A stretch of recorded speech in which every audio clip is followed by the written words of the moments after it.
Olá, Vivência do Cerrado, chegando aqui para discutir uma grande polêmica aí dos últimos dias em Palmas, a publicação do decreto 2.948, que é de 3 de julho deste ano, que qualificou projetos voltados a unidades educacionais, a rede de atenção à saúde e à habitação de interesse social através do programa de parcerias e investimentos aqui do município de Palmas, o Palmas PPI.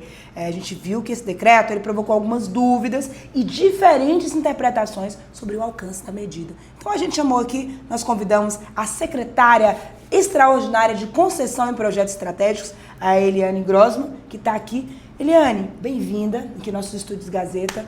A gente quer entender um decreto onde a gente viu alguns questionamentos nas redes sociais. E primeiro, vamos começar do início. Conte para nós, qual que é a essência desse decreto 2.948 do prefeito Eduardo Siqueira Campos? Bom dia, Maju, é um prazer estar aqui. Eu acho que é uma bela oportunidade para a gente esclarecer as dúvidas, que eu acho que são muito legítimas, né? As pessoas realmente ficam querendo entender mais, o que é muito natural, a gente recebe isso com naturalidade, porque nos oportuniza, de fato, trazer para a população como um todo, não só para quem manifesta, mas para as demais pessoas, o que de fato significa esse decreto. Apesar da lei de PPP, ela vir de 2004, a gente percebe que as pessoas ainda têm muitas dúvidas relacionadas a esse assunto. O decreto, ele nada mais do que sinaliza quais são as áreas que o prefeito está apontando que ele quer que façam estudos mais aprofundados. Por que é por meio de decreto essa sinalização? Porque o próprio processo de estudo, a própria lei, ela estabelece que a gente tem que seguir um rito. E é justamente para sinalizar qual é o assunto que a gente vai dialogar com a comunidade e com todos os envolvidos. E as pessoas estranham porque elas não estão acostumadas com esse rito. Se a gente olhar do ponto de vista nacional, o PPI do governo federal, ele já tem muitos anos, né? E tem inúmeras experiências no país que a gente pode citar, experiências de sucesso. Tem alguns estados que estão muito consolidados, a Bahia, inclusive, o seu estado é um deles. Salvador tem, por exemplo, o Hospital dos Subúrbios, o Instituto Couto Maia, são PPPs super antigas e de sucesso. Minas Gerais também é um estado muito consolidado, que tem serviços tanto do âmbito hospitalar, unidades básicas de saúde e escolas, nessa modalidade contratual, né? Parceria público-privada nada mais é do que uma modalidade de contrato administrativo, como várias outras modalidades que nós temos, que podemos lançar mão para a gestão pública. Então, assim, no Tocantins é algo ainda mais recente, né? A nossa primeira experiência de PPP que as pessoas mais conhecem, digamos assim, que está mais divulgado, é o do Hospital Dona Regina, do novo Dona Regina, que está sendo construído, né? E é um grande projeto reconhecido nacionalmente. Palmas iniciou o programa de parcerias e investimentos em 2022. No entanto, o prefeito Eduardo, ele decidiu fortalecer essa área. Então, criou a Secretaria Extraordinária para a gente poder trabalhar de forma mais contundente, né? E mais fortalecido. E aí a gente tem algumas áreas que a gente vai estudar e estruturar. Entendi. Um projeto dessa natureza, Maju, ele não é estruturado de um dia para o outro. Falando nisso, secretária, só aproveitando que você falou de um dia para o outro, porque a gente falou em questionamentos e o co-vereador de Palmas, Eduardo Azevedo, foi às redes sociais e fez um vídeo com alguns questionamentos que a gente também quer saber. Ele perguntou, cadê o plano de trabalho? O que vai ser estudado? Terá escuta popular? Vai ter audiência pública? Os conselhos serão ouvidos? E essa nossa preocupação não é por acaso, gente. Quando saúde, educação, moradia passam a ser pensados pela lógica do mercado, existe o risco de que direitos fundamentais deixem de ser prioridade. Saúde, educação, moradia não são mercadorias. São direitos garantidos na nossa Constituição. E o decreto deixa ainda muitas perguntas sem respostas. Cadê o plano de trabalho do que vai ser estudado? O que vai ser estudado? Quais escolas ou unidades de saúde elas vão ser incluídas ou poderão ser incluídas? Como é que serão essas parcerias? Os conselhos municipais de educação, de saúde, eles vão ser ouvidos? A gente também quer saber, secretário. Sim, e assim, é super importante essa pergunta, porque ela sinaliza e fortalece esse diálogo para a gente. Por quê? A própria lei, ela estabelece um rito. Certo. Então, assim, esses projetos todos, eles precisam ser submetidos a um conselho de parcerias, onde o secretariado decide qual a área vai ser estudada, sinaliza isso por meio de uma resolução. Posteriormente, o chefe do executivo ele publica por meio do decreto a confirmação e a partir disso a gente começa uma jornada, que são os estudos. A gente faz os estudos com apoio de estruturadores, por exemplo, o projeto da educação, nós vamos contar com o apoio do BNDES, que é a maior estruturadora de projetos do país, dessa natureza, né? Então, assim, quais são as etapas que a gente percorre? A primeira etapa é a etapa técnica. O que é isso? A gente parte do princípio da necessidade da população. O que a população necessita nessa área da educação? As escolas, elas estão precisando de uma melhor infraestrutura, né? Então, assim, a longo prazo, são contratos a longo prazo. Então, a gente faz uma parte técnica, depois uma econômico-financeira e depois uma etapa jurídica. E quando a gente consegue finalizar essa etapa mais interna, a gente consegue dialogar com todos os envolvidos, controle social, a população no geral, os órgãos de controle inclusive. A lei ela estabelece que sim, é muito necessário o diálogo, a gente abre consulta pública minimamente por 30 dias, tem audiências públicas com todos, o Ministério Público participa, o Tribunal de Contas, aliás a lei prevê, tem uma instrução normativa que o Tribunal de Contas ele olha essa documentação toda antes da licitação.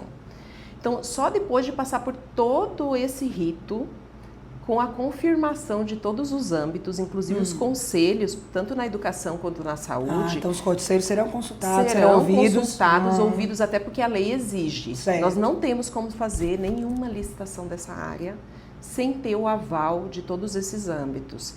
Certo. Só depois de tudo isso, que leva em torno de uns 15 meses. Mais de um ano, né? Mais de um ano, é a média. Pode levar um pouco mais, um pouco menos, mas esse processo ele precisa ser percorrido para que seja possível fazer a licitação. Entendi. Ok. Secretária, como é que a Prefeitura e a gestão do prefeito Eduardo Siqueira Campos pretendem esclarecer, mostrar mais transparência e tranquilizar esses primeiros questionamentos que já estão surgindo, já nessa etapa inicial, como você explicou aí, de estudos para a implantação? Eu vejo que um pouco às vezes da curiosidade e da busca de entender melhor essa área está justamente na questão dos direitos fundamentais, principalmente dos trabalhadores, né? E assim, é uma preocupação legítima, eu acho que é muito importante e os estudos, e aí sinalizar também que esses projetos, eles prevêem infraestrutura predial, equipamentos, serviços administrativos. E por que isso é tão importante ser sinalizado? Porque a gente busca melhores condições de trabalho para os trabalhadores.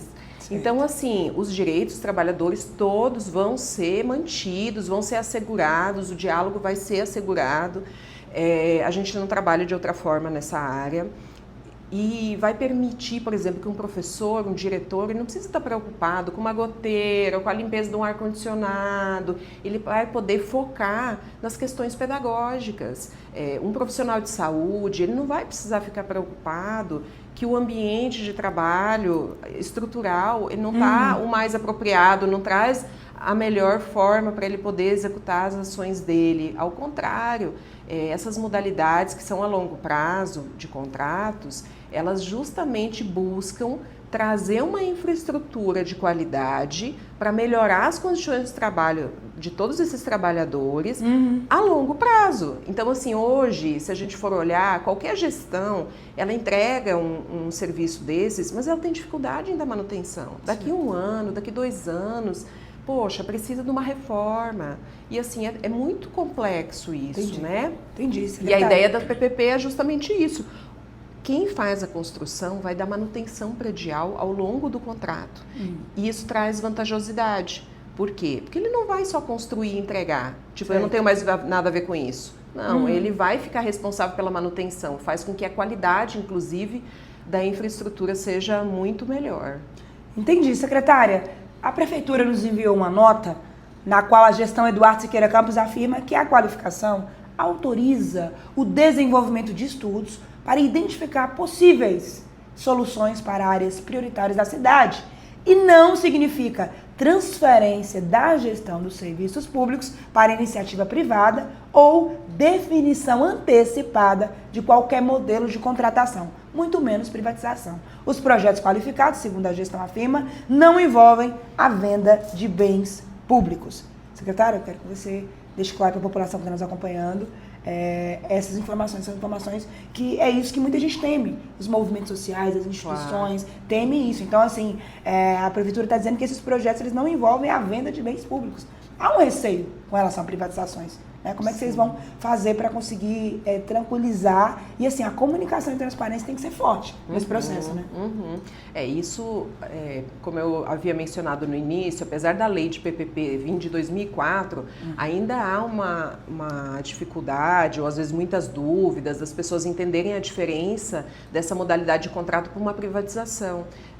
Nessa modalidade de contrato, o poder público ele não vende nada para o privado, né? Não existe. A privatização é quando deixa de ser do público e você deixa de ter você passa a ter nenhuma gestão sobre aquele ativo se você fizer a privatização. E nesse caso, a gente quer o contrário, é o poder público continuar tendo a gestão em cima daquele ativo. Então, como qualquer outro contrato administrativo, você vai licitar, vai ter um ganhador da licitação, ele vai ter responsabilidades, vai ter indicadores que ele vai ter que cumprir, vai ter metas a cumprir, ele vai receber por isso, obviamente, mas quem vai fazer a gestão e o controle do contrato é o poder público. Então, não existe venda, não se fala em venda de ativo público, não se trata de privatização.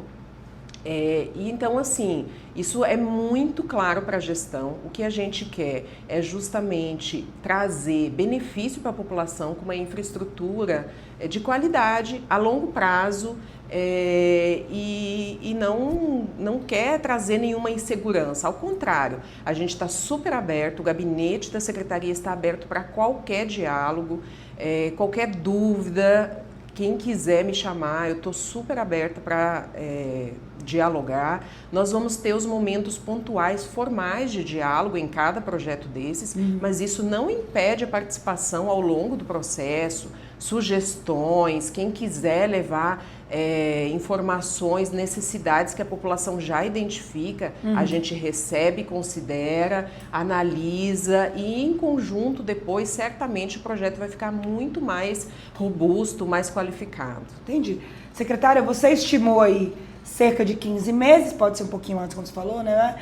Então, e tem uma outra pergunta que eu iria fazer aqui, que também muitas pessoas têm feito na rede social, que é assim, quais serão as unidades de saúde que serão incluídas, quais serão as escolas e tal. Pelo que você já explicou do cronograma e do processo, isso ainda não está definido. O estudo é quem vai identificar isso, correto? Correto, corretíssimo, Maju.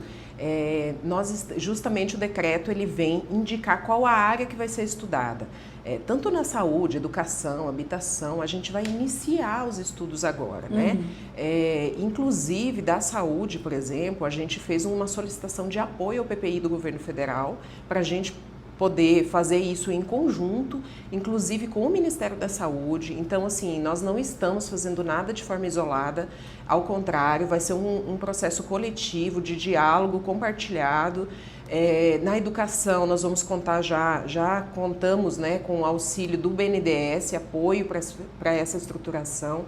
Então, assim, é um processo que, com certeza, essa identificação de quantidade de serviços, quais, tudo vai ser identificado nessa fase inicial de definição do escopo do projeto, né? Que é a parte técnica. Então, assim, quando isso tiver estudado, discutido, a gente parte para uma etapa seguinte, que é a econômico-financeira, e, por fim, a segurança jurídica que, assim, você imagina que eu acho que uma grande diferença dessa modalidade de contrato é que um parceiro privado que ganhar a licitação, ele vai precisar fazer todo o investimento sem receber nenhum valor antecipadamente. Ele só vai ter direito a começar a receber uma contraprestação mensal quando ele finalizar todo o investimento, entregar o serviço e o serviço estiver em funcionamento. Isso é importante sinalizar, por quê?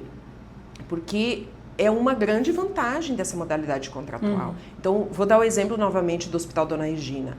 O parceiro privado, ele está fazendo todo o investimento, não houve nenhum desembolso da gestão pública até o momento, só vai haver, e todas as PPPs são assim, porque a lei estabelece assim, o poder público ele só desembolsa quando o serviço for entregue e estiver funcionando em sua plena capacidade. Então, isso é muito importante, que traz segurança para a gestão pública. Então, a ideia é que a gente tenha esse benefício, né? Traga essa possibilidade para a gestão. Tudo bem. Ok, caminhando aqui para o final, secretária, a Prefeitura informou para a Gazeta aqui que manterá a sociedade informada sobre o avanço dos projetos, os resultados de cada fase, garantindo o acompanhamento do processo desde o desenvolvimento dos estudos. Isso já pode ser feito a partir de agora, secretária? Por quais canais? Como?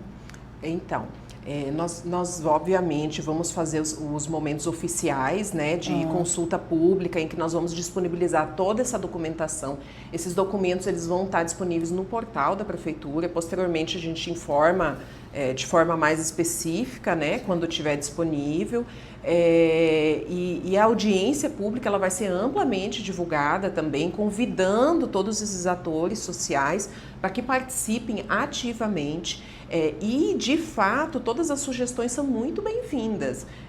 Qualquer outra forma de comunicação nesse primeiro momento, óbvio que nós vamos divulgando nos canais oficiais da Prefeitura as etapas, né, e os resultados, mas também estamos disponíveis para dialogar diretamente. Alguém quiser agendar reuniões, quiser chamar para tirar dúvidas, a gente está muito aberto a isso, né? Ok, muito bem. Secretária Eliane Grossmann, muito obrigada por ter vindo. A gente continua acompanhando esse assunto e outros assuntos de interesse da população palmense. Esses receios de algumas instituições, de alguns movimentos, secretário, são receios naturais, principalmente Sim. que envolve também projetos de habitação de interesse social. Né? Muita gente mandou mensagem pra gente ontem, que projeto vai ser, como, e agora? E quem tá na fila e tal? Não, assim, foi bom que você explicou o rito. E a gente está aqui para esclarecer, né? E continuaremos acompanhando. Obrigado você pela presença. Obrigada. Você já sabe, aqui na Gazeta a gente, todos os dias, continua trabalhando firme para esclarecer e para trazer a informação que faz a diferença. Porque aqui, hoje e sempre, antes de ser notícia, tem que ser verdade. Até a próxima. Abraço. Obrigada, Maju.